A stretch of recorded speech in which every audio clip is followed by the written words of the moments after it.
310. Enfermedades túbulo-intersticiales del riñón. La inflamación o la fibrosis del intersticio renal y la atrofia del compartimiento tubular son consecuencias frecuentes de enfermedades que afectan los glomérulos o la vasculatura. Sin embargo, hay un grupo de padecimientos distintos a estos fenómenos secundarios que afectan sobre todo los túbulos y el intersticio, sin afectar de manera significativa a los glomérulos ni los vasos renales.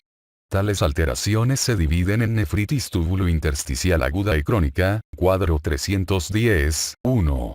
La nefritis túbulo-intersticial aguda casi siempre se presenta con insuficiencia renal aguda, capítulo 304. La naturaleza aguda de este grupo de padecimientos puede ser resultado de infiltrados inflamatorios activos que causan edema del tejido, lesión de las células tubulares y alteración del flujo tubular o obstrucción evidente de los túbulos con cilindros, detritos celulares o cristales. En ocasiones, hay dolor en el flanco por la distensión de la cápsula renal. El sedimento urinario a menudo muestra actividad, con leucocitos y cilindros celulares, pero depende de la naturaleza exacta del trastorno en cuestión. Las manifestaciones clínicas de la nefritis túbulo-intersticial crónica son más inconstantes y llegan a manifestarse con alteraciones en la función tubular, que incluyen poliuria por incapacidad para concentrar la orina, diabetes insípida nefrógena. Alteración de la reabsorción tubular proximal, que genera manifestaciones del síndrome de Fanconi, glucosuria, fosfaturia, aminoaciduria, hipopotasemia y acidosis tubular renal tipo 2 por bicarbonaturia, o acidosis metabólica sin desequilibrio aniónico e hiperpotasemia, acidosis tubular renal tipo 4, por alteración en la producción de amoníaco e hiperazoemia progresiva, aumento de creatinina y nitrógeno úrico sanguíneo. A menudo hay proteinuria moderada, rara vez más de 2 gramos por día, atribuible al descenso en la reabsorción tubular de las proteínas filtradas. Sin embargo, quizá haya albuminuria de magnitud nefrótica en algunas alteraciones por la aparición de glomerulosclerosis segmentaria focal secundaria. La ecografía renal revela cambios de nefropatía médica, como aumento en los ecos del parénquima renal con pérdida de la diferenciación corticomedular, prominencia de las pirámides renales y cicatrización cortical en algunos padecimientos. La característica patológica predominante en la nefritis túbulo-intersticial crónica es la fibrosis intersticial con infiltrados mononucleares en parches y atrofia tubular diseminada, dilatación luminal y engrosamiento de la membrana basal tubular. Debido a la naturaleza inespecífica de los cambios histopatológicos, las muestras de biopsia rara vez aportan un diagnóstico específico. Por tanto, el diagnóstico depende del análisis cuidadoso de la anamnesis, la exposición a fármacos o toxinas, los síntomas relacionados y los estudios de imágenes. Nefritis intersticial aguda. En 1897, Cohen-Silman publicó un informe sobre 8 casos de nefritis intersticial aguda en el Informes Médicos y Quirúrgicos del Hospital de la Ciudad de Boston. 3 como complicación de escarlatina y 2 por difteria. Después, describió la lesión como una inflamación aguda del riñón caracterizada por presencia de exudado celular y líquido en el tejido intersticial, acompañado, aunque no dependiente de, degeneración del epitelio. El exudado no es purulento y las lesiones pueden ser tanto difusas como focales. En la actualidad, la nefritis intersticial aguda se detecta mucho más a menudo como reacción alérgica a un fármaco, cuadro 310, 1. La nefritis intersticial aguda mediada por mecanismos inmunitarios también se ha observado como parte de un síndrome autoinmunitario conocido. En algunos casos no hay una causa identificable a pesar de las manifestaciones que sugieren una causa inmunitaria, cuadro 310, 1. Nefritis intersticial alérgica. Aunque la nefritis intersticial aguda demostrada por biopsia constituye no más de cerca de 15% de los casos de insuficiencia renal aguda sin causa identificable, es probable que esta cifra subestime la incidencia real. Esto se debe a que los posibles fármacos causantes se identifican con mayor frecuencia y se interrumpen de manera empírica en todo paciente en quien aumente la creatinina sérica, sin el beneficio de una biopsia renal para establecer el diagnóstico de nefritis intersticial aguda. Manifestaciones clínicas. El cuadro típico de nefritis intersticial aguda, es decir, fiebre, exantema, eosinofilia periférica e insuficiencia renal oligúrica después de 7 a 10 días de tratamiento con meticilina u otro antibiótico beta-lactámico, es la excepción, más que la regla.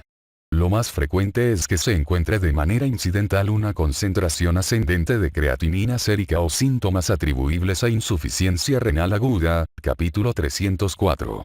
Puede haber reacciones atípicas. En particular nefritis intersticial aguda inducida por un antiinflamatorio no esteroideo, en la que la fiebre, el exantema y la eosinofilia son inusuales, pero la insuficiencia renal aguda con proteinuria importante es frecuente.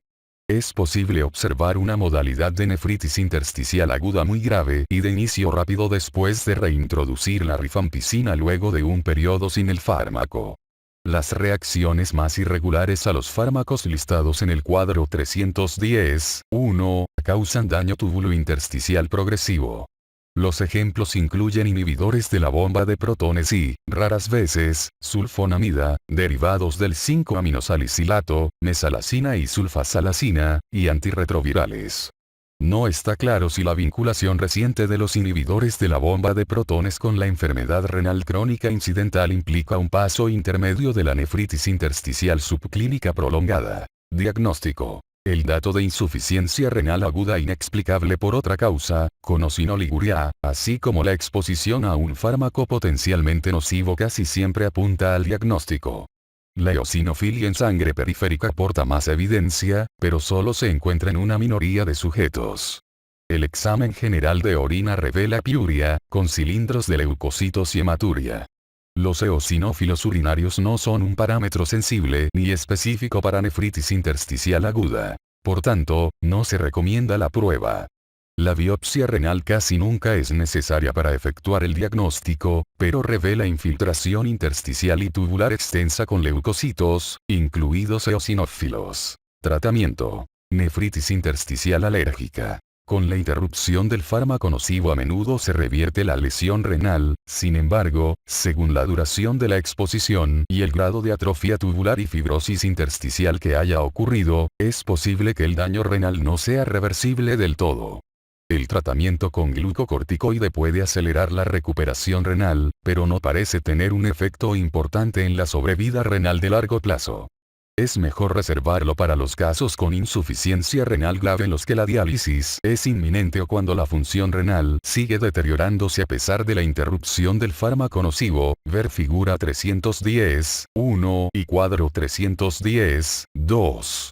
Síndrome de Sjögren. Es un trastorno autoinmunitario dirigido sobre todo contra las glándulas exocrinas, en particular las glándulas lagrimales y salivales.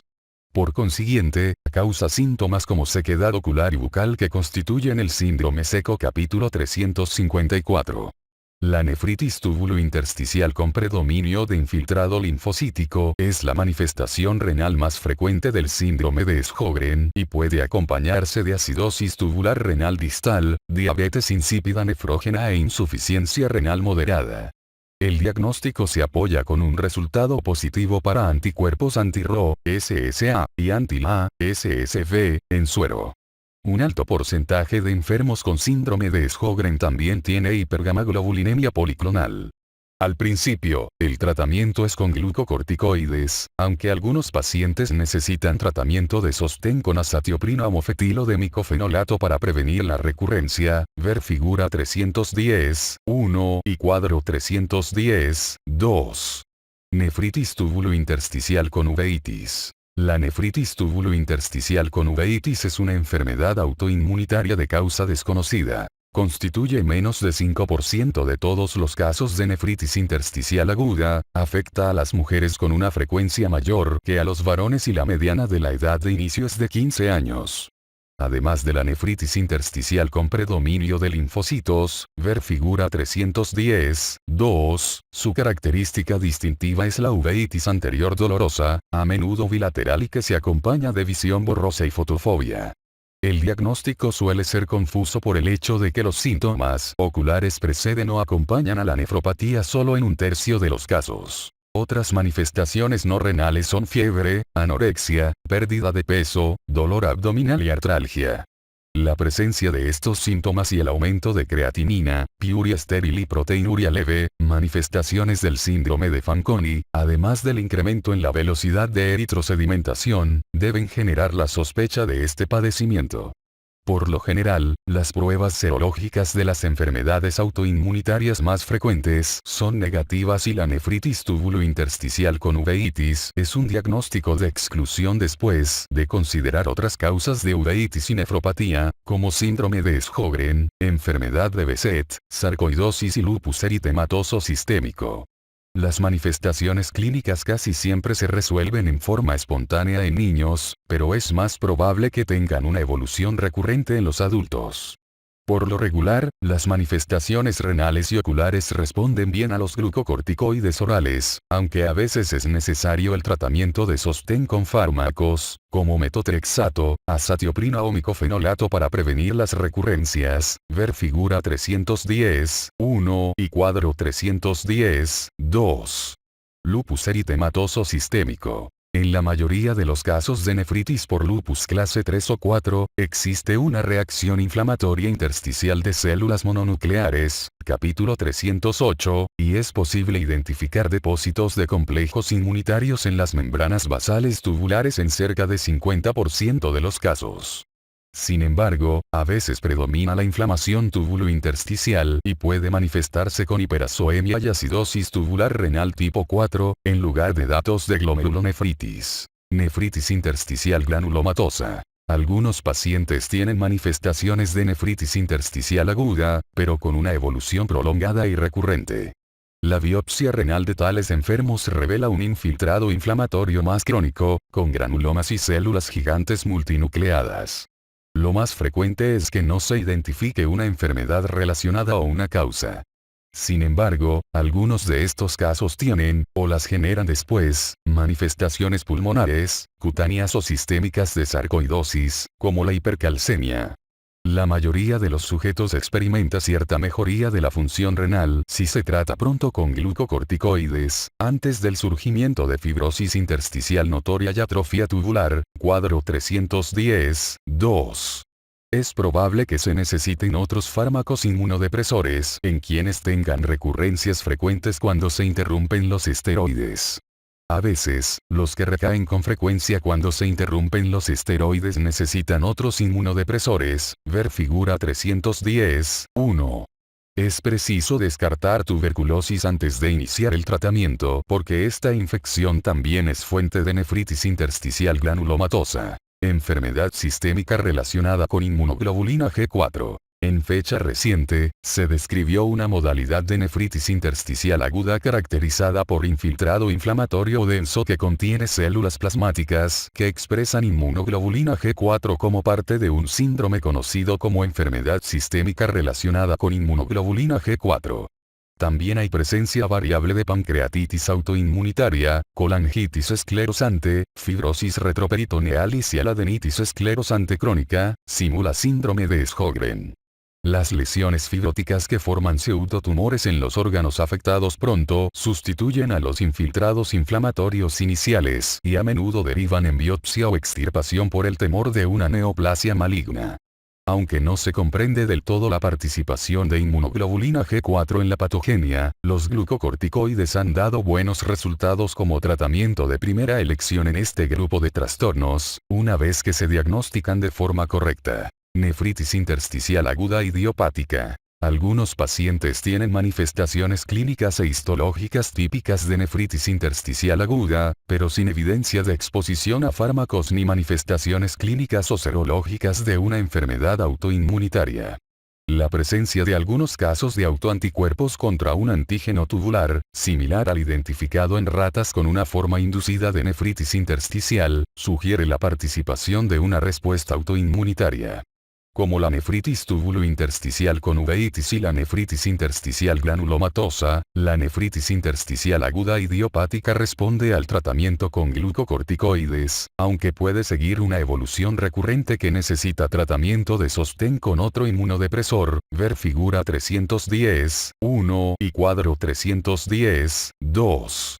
Recientemente, se identificaron casos en los que se observó que los autoanticuerpos que pueden ser importantes en la patogénesis de la enfermedad se dirigen a los antígenos expresados por el túbulo colector o el borde en cepillo del túbulo proximal. Nefritis intersticial aguda relacionada con infección. La nefritis intersticial aguda también puede ocurrir como reacción inflamatoria local a la infección microbiana, cuadro 310.1, y debe distinguirse de la pielonefritis bacteriana aguda, capítulo 130. La pielonefritis bacteriana aguda por lo general no causa insuficiencia renal aguda, a menos que afecte a ambos riñones o cause choque séptico. Hoy día, la nefritis intersticial aguda relacionada con infección casi siempre se observa en pacientes inmunodeprimidos, sobre todo receptores de trasplante renal con reactivación de poliomavirus BK, capítulo 138 y 307. Padecimientos por depósitos de cristales y tubulopatías obstructivas. Es posible que haya insuficiencia renal aguda cuando se depositan cristales de varios tipos en las células tubulares y el intersticio o cuando obstruyen los túbulos. La insuficiencia renal aguda oligúrica, a menudo acompañada de dolor en el flanco por obstrucción tubular, puede observarse en pacientes tratados con sulfadiazina para toxoplasmosis, indinavir y atazanavir para virus de inmunodeficiencia humana y aciclovir intravenoso para infecciones graves por virus herpes. El análisis de orina revela cristales de sulfonamida en gavilla de trigo. Cúmulos individuales o paralelos de cristales de indinavir con forma de aguja, o cristales birrefringentes rojos-verdes de aciclovir con forma de aguja. Este efecto adverso casi siempre se desencadena por hipovolemia y es reversible mediante la reposición con solución salina y la interrupción del fármaco. También hay informes de nefritis intersticial aguda evidente por depósito de cristales de indinavir, distinta de la enfermedad obstructiva. La obstrucción tubular aguda también es causa de insuficiencia renal oligúrica en pacientes con nefropatía aguda por urato.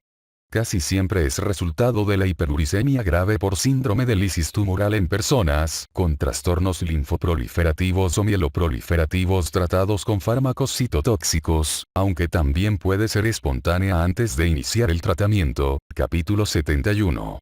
La cristalización de ácido úrico en los túbulos y el sistema colector produce obstrucción parcial o completa de los túbulos colectores, la pelvis renal o el uréter. Hay un precipitado denso de cristales birrefringentes de ácido úrico en la orina, casi siempre en presencia de hematuria microscópica o macroscópica. El uso profiláctico de alopurinol reduce el riesgo de nefropatía por ácido úrico, pero no aporta beneficio alguno cuando ya se produjo la lisis tumoral. Una vez que aparece la oliguria, los intentos para aumentar el flujo tubular y la solubilidad del ácido úrico mediante diuresis alcalina tienen cierto beneficio. Sin embargo, casi siempre es necesario el tratamiento de urgencia con hemodiálisis o rasburicasa, una oxidasa de urato recombinante, para disminuir con rapidez la concentración de ácido úrico y restaurar la función renal. El depósito de cristales de oxalato de calcio en las células tubulares y el intersticio puede causar disfunción renal permanente en pacientes que sobreviven a la intoxicación por etilenglicol, en aquellos con hiperoxaluria entérica por resección ileal o un procedimiento de derivación en el intestino delgado y en sujetos con hiperoxaluria hereditaria, capítulo 312. La nefropatía aguda por fosfato es una complicación infrecuente, pero grave, de las preparaciones con fosfato de sodio usadas como laxante o para la preparación intestinal previa a la colonoscopia. Es resultado del depósito de cristales de fosfato de calcio en los túbulos y el intersticio y ocurre sobre todo en sujetos con daño renal subyacente e hipovolemia. Por consiguiente, estas preparaciones deben evitarse en personas con insuficiencia renal crónica. Nefropatía por cilindros de cadena ligera. Los pacientes con mieloma múltiple pueden generar insuficiencia renal aguda en presencia de hipovolemia, infección o hipercalcemia o después de exposición a antiinflamatorio no esteroideo medio de contraste radiográfico. Debe considerarse el diagnóstico de nefropatía por cilindros de cadena ligera, a menudo conocida como riñón del mieloma, en pacientes que no se recuperan cuando se corrige el factor desencadenante o en cualquier anciano con insuficiencia renal aguda sin otra explicación. En este padecimiento, las cadenas ligeras de inmunoglobulina monoclonal, proteínas de Vence-Jones, filtradas forman agregados intratubulares con proteína de Tamorsfal en el túbulo distal. Además de obstruir el flujo tubular en las nefronas afectadas, los túbulos inducen una reacción de células gigantes o de cuerpo extraño y pueden causar rotura tubular, lo cual genera fibrosis intersticial, ver figura 310.3. Si bien la nefropatía por cilindros de cadena ligera casi siempre ocurre en personas con mieloma múltiple diagnosticado y una gran carga plasmática de células, este padecimiento también puede considerarse como posible diagnóstico en personas con gamapatía monoclonal conocida, incluso en ausencia de mieloma evidente. Las cadenas ligeras monoclonales filtradas también pueden causar manifestaciones renales menos pronunciadas en ausencia de obstrucción debido a la toxicidad directa de las células tubulares proximales y la formación de cristales intracelulares. Esto podría causar trastornos tubulares aislados, como acidosis tubular renal o el síndrome de Fanconi completo. Diagnóstico. Los indicios clínicos para el diagnóstico incluyen anemia, dolor óseo, hipercalcemia y un desequilibrio aniónico más estrecho de lo normal a causa de hipoalbuminemia e hipergamaglobulinemia. Las tiras reactivas urinarias detectan albúmina, pero no cadenas ligeras de inmunoglobulina. Sin embargo, la detección en el laboratorio de cantidades altas de proteína en una muestra de orina obtenida al azar y el resultado negativo en la tira reactiva son muy indicadoras de que la orina contiene proteína de Vence-Jones. Deben enviarse suero y orina para la electroforesis de proteínas e inmunofijación a fin de detectar e identificar una posible banda monoclonal. Hay un método sensible disponible en clínica para detectar cadenas ligeras libres en orina y suero. Tratamiento. Nefropatía por cilindros de cadena ligera. Los objetivos terapéuticos son corregir los factores desencadenantes, como hipovolemia e hipercalcemia, interrumpir las sustancias nefrotóxicas y tratar la discrasia subyacente de plasmocitos, capítulo 107. La plasmaféresis para eliminar cadenas ligeras tiene valor cuestionable para este tipo de nefropatía. Infiltración linfomatosa del riñón. La infiltración intersticial con linfocitos B malignos es un dato frecuente en la necropsia de pacientes que mueren por leucemia linfocítica crónica y linfoma no Hodgkin, aunque este casi siempre es un hallazgo incidental. En raras ocasiones, los infiltrados causan crecimiento masivo de los riñones e insuficiencia renal aguda oligúrica. Las dosis altas de glucocorticoides y la quimioterapia subsiguiente a menudo permiten la recuperación de la función renal, pero el pronóstico en tales casos casi siempre es malo. Enfermedades tubulointersticiales crónicas. La mejoría en las medidas de salud pública y laboral, junto con la prohibición de analgésicos disponibles en mostrador que contengan fenacetina en Estados Unidos, permitió un descenso drástico en la incidencia de nefritis intersticial crónica por exposición a metales pesados, en especial plomo y cadmio, y por nefropatía generada por analgésicos. En la actualidad, la nefritis intersticial crónica suele ser resultado de isquemia renal o una enfermedad glomerular primaria, capítulo 308. Otras modalidades importantes de nefritis intersticial crónica son resultado de anomalías en el desarrollo de enfermedades hereditarias, como nefropatía por reflujo o nefropatía drepanocítica, y es probable que no se descubran hasta la adolescencia o la edad adulta. Si bien es imposible revertir el daño que ya se produjo, en tales casos es posible prevenir el deterioro adicional o, al menos, disminuir la velocidad del mismo mediante el tratamiento de la hipertensión glomerular, un denominador común en el surgimiento de la glomerulosclerosis segmentaria focal secundaria y la pérdida progresiva de las nefronas funcionales. Por tanto, el conocimiento y la detección temprana de pacientes con riesgo podrían impedir que llegaran a la nefropatía en etapa terminal. Reflujo vesicoureteral y nefropatía por reflujo. La nefropatía por reflujo es consecuencia del reflujo vesicoureteral u otra anomalía urológica en la infancia temprana. Antes se llamaba pielonefritis crónica porque se creía que era resultado de infecciones urinarias recurrentes en la infancia. El reflujo vesicoureteral se produce por el flujo urinario retrógrado anormal desde la vejiga a uno o ambos uréteres y riñones a causa de válvulas ureterovesicales mal situadas e insuficientes, ver figura 310.4. Aunque el reflujo estéril de alta presión puede afectar el crecimiento normal de los riñones, cuando se acompaña de infecciones de vías urinarias recurrentes en la infancia temprana, el resultado es la cicatrización intersticial en parches con atrofia tubular. La pérdida de nefronas funcionales da lugar a hipertrofia de los glomérulos restantes y, al final, glomerulosclerosis segmentaria focal secundaria. La nefropatía por reflujo a menudo pasa inadvertida hasta la edad adulta temprana, cuando se detecta nefropatía crónica durante una valoración de rutina o durante el embarazo.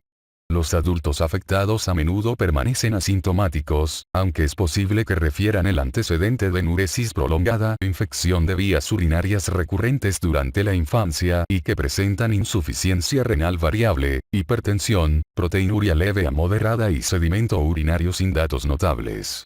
Cuando están afectados ambos riñones, con frecuencia la enfermedad progresa de manera inexorable durante varios años hasta la nefropatía en etapa terminal, a pesar de la ausencia de infecciones urinarias vigentes o reflujo.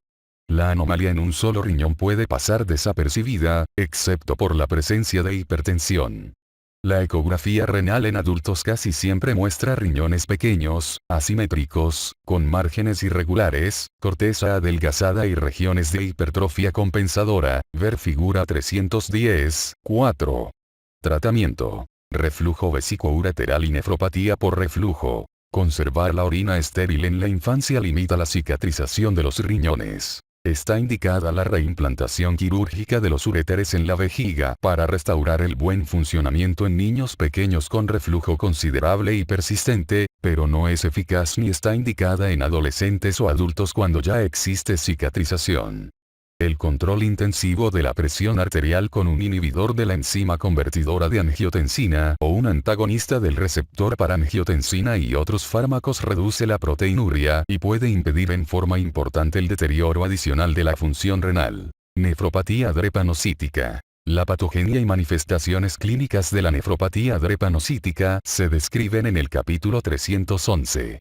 Es posible que haya evidencia de lesión tubular en la infancia y adolescencia temprana en forma de poliuria debido a la disminución en la capacidad de concentración o acidosis tubular renal tipo 4 acidosis tubular renal, años antes de la pérdida notable de nefronas y proteinuria por glomerulosclerosis segmentaria focal secundaria. La detección temprana de estas anomalías renales leves o de la microalbuminuria en un niño con nefropatía drepanocítica merita consulta con un nefrólogo o tratamiento con dosis bajas de inhibidor de la enzima convertidora de angiotensina. Puede aparecer necrosis papilar por la isquemia ocasionada por la deformación de eritrocitos en drepanocitos en la vasculatura medular, que es hipoxémica e hipertónica, y manifestarse por hematuria macroscópica y obstrucción ureteral por las papilas isquémicas desprendidas, cuadro 310, 3. Anomalías tubulointersticiales relacionadas con glomerulonefritis. Las glomerulopatías primarias a menudo se acompañan de daño en los túbulos y el intersticio. En ocasiones, esto se debe al mismo proceso patológico que afecta glomérulo, túbulos e intersticio, como en el caso del depósito de complejos inmunitarios en la nefritis por lupus. Sin embargo, lo más frecuente es que haya cambios tubulointersticiales como consecuencia de la disfunción glomerular prolongada. Los posibles mecanismos por los que la enfermedad glomerular puede causar lesión tubulointersticial incluyen daño de las células epiteliales mediado por proteinuria, activación de células tubulares por citocinas y complemento y reducción del flujo sanguíneo peritubular que causa isquemia tubulointersticial distal, sobre todo en el caso de glomérulos en desuso por glomerulonefritis grave. En estas circunstancias, a menudo es difícil descubrir la causa inicial de la lesión en la biopsia renal cuando el paciente ya presenta nefropatía avanzada. Nefropatía por analgésico. La nefropatía por analgésico se debe al uso prolongado de preparaciones analgésicas compuestas que contienen fenacetina, prohibida en Estados Unidos desde 1983, ácido acetilsalicílico y cafeína. En su modalidad típica, la nefropatía por analgésico se caracteriza por insuficiencia renal, necrosis papilar, 310-3, atribuible a la supuesta concentración tóxica del fármaco en la médula interna y un conjunto de datos radiográficos que incluyen riñones pequeños y cicatrizados con calcificaciones papilares, visualizadas mejor en la tomografía, ver figura 310-5. También es probable que haya poliuria por incapacidad para la concentración y acidosis metabólica sin ampliación del desequilibrio aniónico por daño tubular. La eliminación de las papilas necróticas desprendidas puede causar hematuria macroscópica y cólico ureteral por la obstrucción. Las personas con nefropatía en etapa terminal generada por analgésico tienen un riesgo de neoplasia maligna urotelial mayor al de los pacientes con insuficiencia renal por otras causas.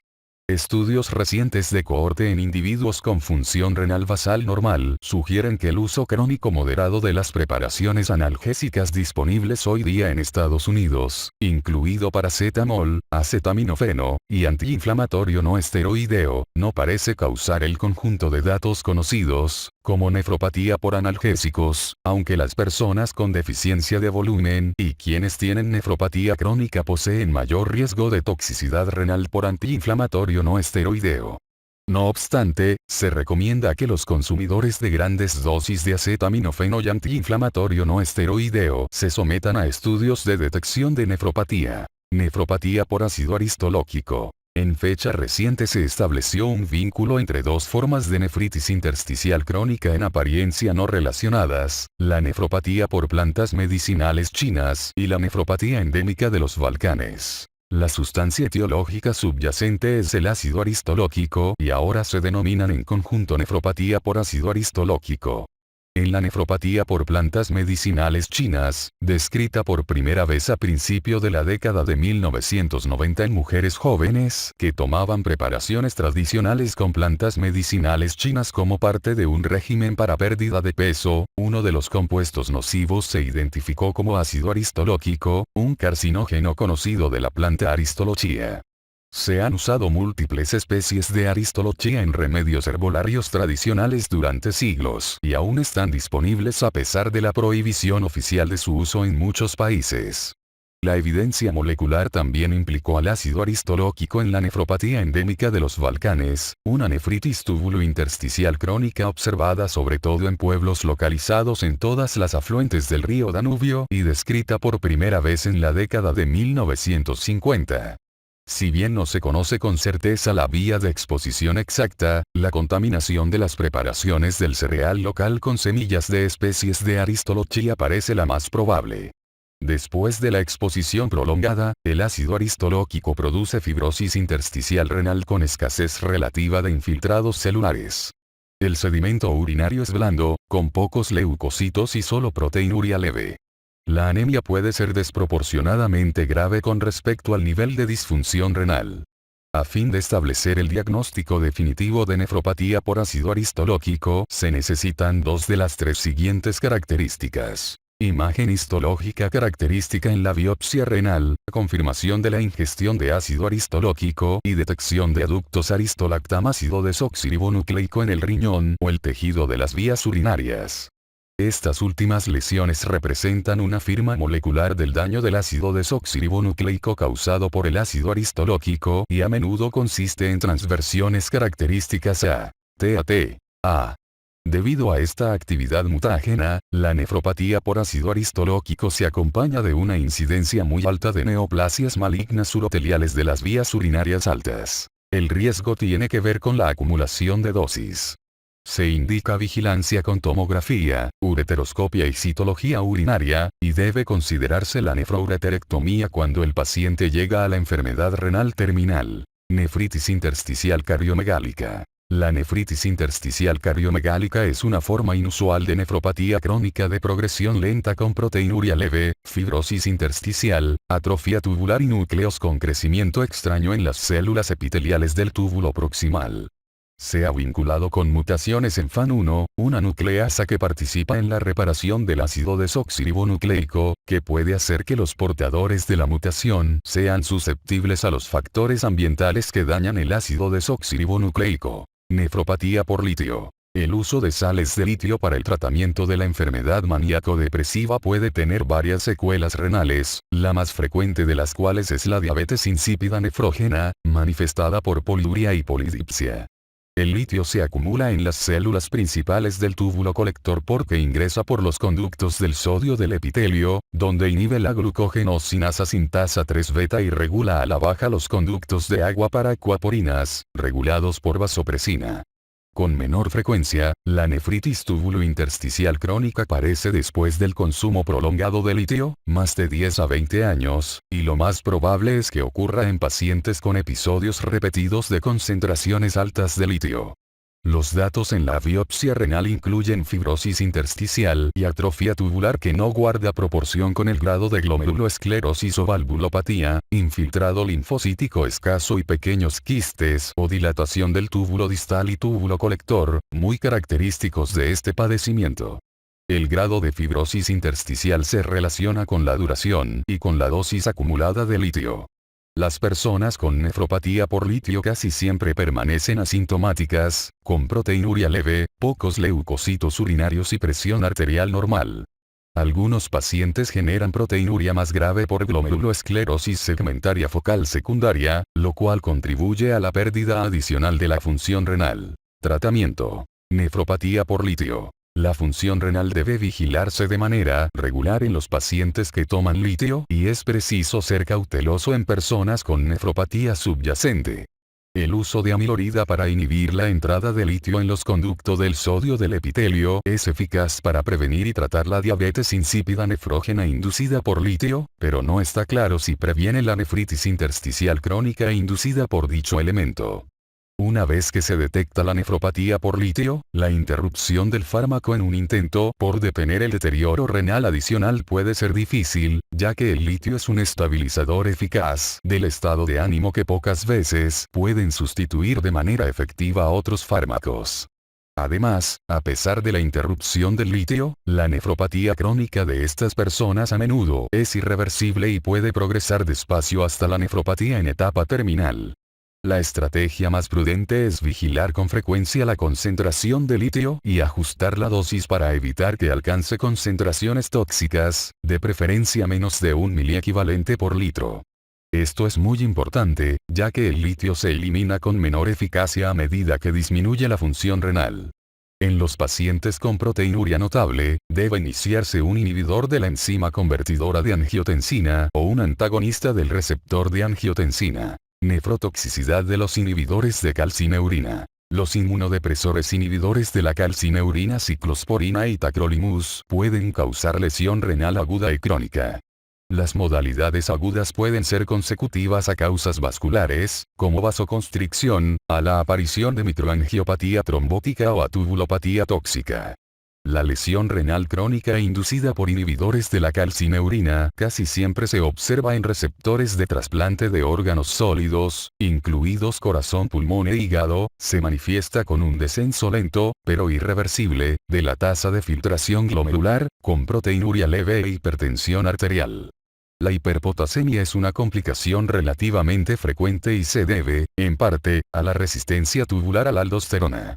Los cambios histológicos en el tejido renal incluyen fibrosis intersticial en parches y atrofia tubular, a menudo con un patrón en franjas. Además, la vasculatura intrarrenal con frecuencia muestra hialinosis, y también puede haber glomerulosclerosis focal. Es posible que existan cambios similares en pacientes que reciben inhibidores de la calcineurina para enfermedades autoinmunitarias, aunque las dosis casi siempre son más bajas en comparación con las utilizadas en el trasplante de órganos. La reducción de la dosis o la omisión de inhibidores de la calcineurina parecen mitigar los cambios tubulointersticiales crónicos, pero aumentan el riesgo de rechazo y pérdida del injerto. Nefropatía por metales pesados, plomo. Los metales pesados, como el plomo o el cadmio, pueden causar un proceso tubulointersticial después de la exposición prolongada. Esta enfermedad se diagnostica ya pocas veces, pues la exposición a metales pesados se ha reducido mucho por los riesgos conocidos del plomo para la salud y su eliminación consecuente de la mayor parte de productos comerciales y combustibles. No obstante, quizá ocurra exposición laboral en personas que trabajan en la fabricación o la destrucción de baterías, eliminación de pintura con plomo o fabricación de aleaciones y equipo eléctrico, cadmio, en países donde la regulación industrial es menos estricta. Además, el consumo de whisky ilegal destilado en recipientes contaminados con plomo ha sido una de las fuentes más frecuentes de exposición con dicho metal. Los signos tempranos de intoxicación con plomo son atribuibles a la disfunción tubular proximal, sobre todo hiperuricemia causada por la secreción disminuida de urato. La triada de gota saturnina, hipertensión e insuficiencia renal obliga al médico a preguntar de manera específica sobre exposición al plomo. Por desgracia, la valoración de la carga de plomo no es tan sencilla como solicitar una prueba sanguínea. Los métodos preferibles incluyen la medición del plomo urinario después de la infusión de un compuesto quelante o a través de una fluoroscopia radiográfica del hueso. Varios estudios recientes mostraron una relación entre la exposición crónica a concentraciones bajas de plomo y el descenso en la función renal, aunque cualquiera de estos dos factores podría haber sido el fenómeno primario. En las personas con nefritis intersticial crónica de origen desconocido y una carga corporal total alta de plomo, el tratamiento quelante repetido reduce la velocidad de deterioro de la función renal. Enfermedades metabólicas. Los padecimientos que generan concentraciones demasiado altas o bajas de ciertos electrolitos y productos del metabolismo también propician nefropatía crónica, si no se tratan. Nefropatía crónica por ácido úrico. En la actualidad, pocas veces se observa el conjunto de datos patológicos que corresponde a la nefropatía por gota, y tiene más interés histórico que importancia clínica, ya que la gota casi siempre se controla bien con alopurinol y otros fármacos. Sin embargo, cada vez hay más datos de que la hiperuricemia es un factor de riesgo independiente para el surgimiento de nefropatía crónica, tal vez por daño endotelial. Las complejas interacciones de la hiperuricemia, la hipertensión y la insuficiencia renal todavía no se comprenden del todo. En la actualidad, es más probable encontrar la nefropatía por gota en pacientes con gotatofasea grave e hiperuricemia prolongada consecutivas a un trastorno hereditario en el metabolismo de la purina, capítulo 410. Esto debe distinguirse de la nefropatía hiperuricémica juvenil, una forma de enfermedad renal medular quística causada por mutaciones en la uromodulina, capítulo 309, y ahora agrupada en la categoría más grande de la enfermedad renal túbulo-intersticial autosómica dominante. En el estudio histológico, la característica de la nefropatía gotosa es la presencia de depósitos cristalinos de ácido úrico y sales de urato monosódico en el parénquima renal. Estos depósitos no solo causan obstrucción intrarrenal, también inducen una respuesta inflamatoria, lo cual genera infiltración linfocítica, reacción de células gigantes a cuerpo extraño y, al final, fibrosis, sobre todo en las regiones medular y papilar del riñón. Como los pacientes con gota a menudo tienen hipertensión e hiperlipidemia, los cambios degenerativos de las arteriolas renales quizás sean un elemento llamativo de las anomalías histológicas, desproporcionados con las otras anomalías morfológicas. En clínica, la nefropatía gotosa es una causa de nefropatía crónica gradual. En la parte temprana de la evolución, la tasa de filtración glomerular puede ser casi normal, muchas veces a pesar de cambios morfológicos en el intersticio medular y cortical, proteinuria y decremento en la capacidad para concentrar la orina. El tratamiento con alopurinol y la alcalinización de la orina casi siempre logran prevenir la nefrolitiasis por ácido úrico y las consecuencias de la litiasis renal recurrente. Sin embargo, la nefropatía gotosa puede ser intratable con esas medidas. Además, no se ha demostrado que el uso de alopurinol en la hiperuricemia asintomática mejore la función renal. Nefropatía hipercalcémica. Véase también el capítulo 403, la hipercalcemia crónica, como la que ocurre en el hiperparatiroidismo primario, la sarcoidosis, el mieloma múltiple, la intoxicación por vitamina D o las metástasis óseas, propicia enfermedad túbulo-intersticial e insuficiencia renal progresiva. La lesión inicial es un cambio degenerativo focal en los epitelios renales, sobre todo en los túbulos colectores, los túbulos distales y las asas de Henle. La necrosis de las células tubulares produce obstrucción de la nefrona y éstasis de la orina intrarrenal, lo cual favorece la precipitación local de sales de calcio y la infección. Al final hay dilatación y atrofia de los túbulos, además de fibrosis intersticial, infiltración con leucocitos mononucleares y depósito intersticial de calcio, nefrocalcinosis. También es posible que haya depósito de calcio en los glomérulos y las paredes de las arteriolas renales. En el cuadro clínico, la alteración más llamativa es la incapacidad para concentrar la orina al máximo debido a la baja respuesta de los túbulos colectores a la vasopresina y al transporte anómalo de sodio y cloro en el asa de Henle. Quizá haya descenso en la tasa de filtración glomerular y en el flujo sanguíneo renal, tanto en la hipercalcemia aguda como en la prolongada. Al final, la hipercalcemia descontrolada causa daño tubulointersticial grave e insuficiencia renal manifiesta. Las radiografías abdominales muestran nefrocalcinosis y nefrolitiasis, esta última por la hipercalciuria que a menudo acompaña a la hipercalcemia. El tratamiento consiste en reducir la concentración sérica de calcio hasta valores normales y corregir la anomalía primaria en el metabolismo del calcio, capítulo 403.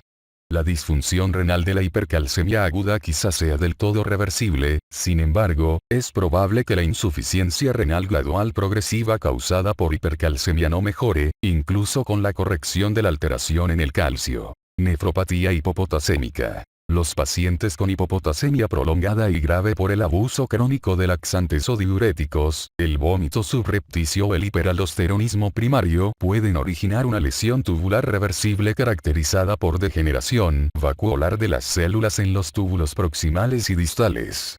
Al final quizá haya atrofia tubular y dilatación quística acompañadas de fibrosis intersticial, lo cual conduce a nefropatía crónica irreversible. La corrección oportuna de la hipopotasemia previene el avance, pero la hipopotasemia persistente propicia nefropatía en etapa terminal. Perspectiva mundial. Las causas de nefritis intersticial crónica y aguda varían mucho en el mundo. La nefropatía por analgésicos todavía se observa en países donde las preparaciones analgésicas con fenacetina aún están disponibles. Los adulterantes que contienen las plantas medicinales y los medicamentos tradicionales no regulados conllevan el riesgo de nefritis intersticial tóxica, como lo ejemplifica la contaminación con ácido aristolóquico de preparaciones herbales para perder peso. La contaminación de fuentes de alimentos con toxinas, como el brote reciente de nefrolitiasis e insuficiencia renal aguda por contaminación con melamina de una fórmula láctea infantil, implica un riesgo constante. La exposición a gran escala a ácido aristolóquico todavía es frecuente en muchos países asiáticos, donde es habitual el empleo de la medicina tradicional china.